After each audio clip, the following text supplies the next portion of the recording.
অর্থ, উপদেশ, কর্তব্য, উচিত, বাধ্যবাধকতা ইত্যাদি অর্থকে অধিক জোর দিতে আমরা এই অর্থ ব্যবহার করে থাকি। যেমন করাই ভালো, যাওয়াই ভালো, খাওয়াই ভালো ইত্যাদি। এর কোনো পাস্ট ফর্ম নাই, তবে অতীতের কর্ম বোঝাতে আমরা অট টু হ্যাভ প্লাস ভার্বের পাস্ট পার্টিসিপল ব্যবহার করতে পারি। আবার ভবিষ্যতের কর্ম বোঝাতে ought to plus be plus ভার্বের আইএনজি ফর্ম ব্যবহার হতে পারে। এখন অর্থসহ কিছু এক্সাম্পল দেখে নিই।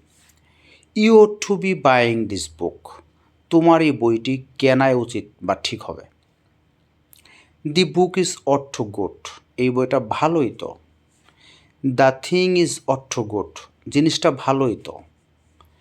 অট you to be doing that, তোমার কি সেটা করা ঠিক হবে।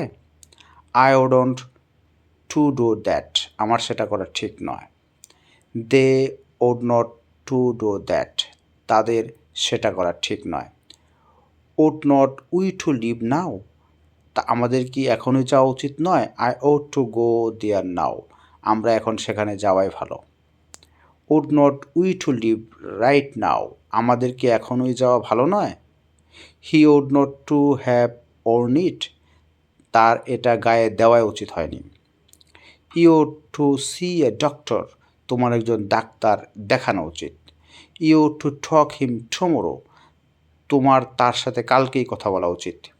You ought to meet him tomorrow, তোমার তার সাথে কালকে দেখা করা উচিত। They ought to have got back home by now, এতক্ষণে তাদের বাসায় চলে যাওয়া উচিত।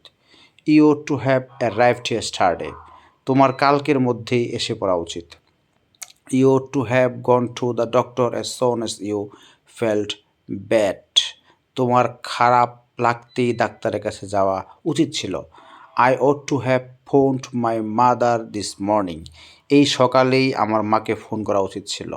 হি ought to have asked me before buy my book, আমার বই কেনার আগে আমাকে জিজ্ঞেস করা উচিত ছিল। I ought to go to home, আমার বাড়ি যাওয়াই উচিত। I ought to have phoned him this morning, আজ সকালে আমার তাকে ফোন করা উচিত ছিল। Ought not I to go there, আমার কি সেখানে যাওয়া উচিত নয়।